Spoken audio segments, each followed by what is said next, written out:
Whether you're 18, 80, or anything in between, if you have a good idea and make smart decisions, you can make millions, and you can do it fast. The proof is all around us in the young and the rich. Tonight, we'll show you what they're doing and doing fast to make those millions so you can do it too. Take Ryan Blair. He's founded 6 successful companies, and he's only 30 years old. He's going to show you how to stop overthinking and start making millions fast. And then there's Ivanka Trump. Don't make the mistake of seeing her as born into privilege. She's got the instinct for making money, and she's going to open your eyes to winning in business and making millions fast. Let the young and the rich teach you to make money fast. I'm Donny Deutsch, and that's tonight's big idea. I couldn't shoot a jump shot, I couldn't sing, I couldn't act, I couldn't dance, so about the only way that I was going to become rich was if I started my own company. I'm Ryan Blair, and I'm a serial entrepreneur. I've started 6 multi-million-dollar companies by the time I was 30 years old. 24/7 Tech, multi-million-dollar business. Sky Pipeline, $25 million business. ViSalus Sciences, $100 million company. I can't believe I am where I am. When I made my first million, I was in awe. It was like my entire life had changed forever. Where I'd come from, I had nothing to lose. So most entrepreneurs, they fail because they have something to lose. For me, there was no way I was heading back to where I came from. Life could only get better, and life could only get bigger. Well, life's been great for you, sir. Tonight, we're teaching people it doesn't always take 100 years to make the money. I mean, you at 19 had your first company, 6 companies, all multi-million-dollar companies by the time you're 30. How'd you figure it out? Where did this drive come from? Well, first there's a misconception here. It's been 10 years of, 17 hours a day, 7 days a week. No shortcuts. So career-wise, I've probably done more work than most people that are 50, 60 years old. So there is no shortcut. Now, I'm lucky that I had the right mentorship, people to teach me things that, that you can't just find in business school. But growing up, you had anything but mentorship. No. Take me to life as a kid. Your story is a rough one. Yeah, I was raised by a single mother. Tragedy struck my family when my father got addicted to drugs. He was a middle-class, successful person. So I started out with a decent lifestyle, and then we lost everything. Went to, in and out of the streets, in and out of foster care facilities. My mother struggled on minimum wage to raise me. And so I kind of had a bone to pick with society. I was really angry with everything that had happened to me and my mom, to losing everything, homes being foreclosed on. I lost everything and then found myself in a position where I had nothing to lose. What does it feel like as a 9-year-old, 11-year-old kid? They're foreclosing your home. You see your mom working minimum wage. You're being put in any particular moment you remember where you go, this is I am never going to feel this again. There's one. My mom and I had fled from my dad because he was in bad shape, and we were court ordered to flee. Otherwise, I'd be taken to foster care forever.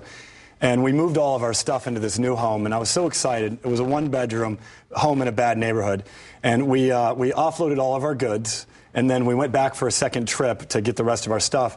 And the people in the neighborhood saw us moving in, and they robbed us of everything. And when I walked into the home and saw that my prized possessions, everything that I had as a kid that I loved and adored, was taken from me, clothing, everything. I mean, I had nothing. And we called the police, and the police showed up, and they said, Ryan, you don't want to report this crime because those people in the park will know you reported it, and they'll come back for vengeance. That was when I knew I was in a whole new world. How old were you at this point? I was about 13. I was about 13. When I saw the look on the police officer's face and he said, I really feel bad for this kid, that was when I understood that it was different, that what I had was a lot worse than what a lot of other people had. And how about your dad on drugs? Any moment you remember where you see your dad just falling apart? Yeah, I remember a moment when he accused me of tapping the phones for the government. So he'd become paranoid schizophrenic because he had such an obsessive, situation with drugs that he accused me of tapping the phones, working with the government, and being some form of an agent or something like that. And that's when I knew I had to leave, I had to flee. So how does a kid who's 13, heading to foster homes, nothing, a penny in the world, mom on minimum wage, how does a guy like that give us the secrets to, by 19, starting his own business, by 30, having 6 multi-million-dollar businesses? How the hell did you do it, man? For one, I had to grow up very fast, right? So at 13 years old, I kind of had to be an adult. I had to fend for myself, and I had to take care of me first. So I became, a person who took care of myself first and foremost from a survival standpoint. So I kind of built these instincts, not realizing it. They were very suitable to entrepreneurship. Because, which ones? What are those? Well, really not being afraid, right? So in contrast to where I'd come from, where I was going was only going to get better. So I was never going to go back to the bad neighborhood. I was never going to go back to a 1-bedroom four-bedroom shack in the middle of a, gang-ridden territory. I'd never go back there. So starting a business was real easy. It was risky, though. I left a job, a career where I was making close to $100,000 a year. I was 19 years old, and I said, I'm going to risk everything. But how will you take me to that math? Once again, you're a kid in the ghetto. You're a kid with nothing. You're foster homes. How do you make $100,000 a year at 19 years old? It's an interesting story. I was in youth camp, and I found in preparation for coming on the show here, I found a letter that I wrote to my mom in camp saying, I'm going to do better. I'm going to get my life. I'm going to make you proud one day. And today, I started playing with computers, and I really think I want to do something in the industry or in the field of computers. It wasn't that quite articulate, but I have that letter, that moment. I didn't realize it at the time. I didn't even realize it. I was about 14 years old. I was in camp for over a month, and I remember I really was fascinated by computers. And at the time, if you recall, in the .com 1.0 era, anyone who had skills with regard to computers, there were talent that was high in demand, and we were making absurd amounts of money. So I would get, I'd sign on to a company, get a $15,000 signing bonus, and 3 months later, I'd get a 30% raise and sign on to another. And what happened at 19? So at 19 years old, I got struck with the idea to be an entrepreneur. I was afraid, though. I'd had a lot of things going, right for me, making good income. I'd bought a car, so I'd taken some risk, got some debt.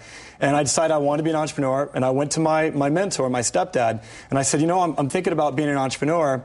And he said, do it. You have nothing to lose. So what? If you fail and if you lose everything, who cares? You're still going to be the same person. What people don't understand in our society is even if you're down to the lowest financial lows, you're going to wake up alive the next day. You're not going to have everything, your life, your body, your health cannot be taken from you if you've taken control and taken care of it. And once again, and your stepdad was right. So what? Yeah. But what? You lose. You still got, and then you put one foot in front of the other the next day. But now everybody else in the world lined up to tell me don't do it, right? Because everybody, the old they said, right? They said that entrepreneurship doesn't work, or they said the industry you're getting into is difficult. So don't listen to these people that are telling you advice unless they're qualified to give it. People who have done it, who have lived it, and then listen keenly. What's your formula? What's the Ryan formula for? You want the big bucks? Obviously, you're going to have to work your hard, kill yourself. But here are the speed tips. Self-assessment. So know where you're weak. Surround yourself with people that are going to strengthen your weaknesses. I mean, I've got the best staff in the world. So my companies are so successful is because of the management team that we've assembled and the been able to fill the gaps on so that I could really power on my strengths and work on my strengths. So surround yourself with the right people. And as an entrepreneur, now that we have some capital, I can afford to hire these great minds. Prior to that, what I did is I gave them equity in my businesses and I got them to sit on my board. People like yourself, I'd ask, join me on my board, teach me how to become a successful entrepreneur, tell me what I need to know. Be a student every day. Ryan Blair, guy who's making it big and making it fast, and a hell of a dresser. Serial entrepreneur and founder of 6 companies by the time he's 30, each one making millions. More big ideas.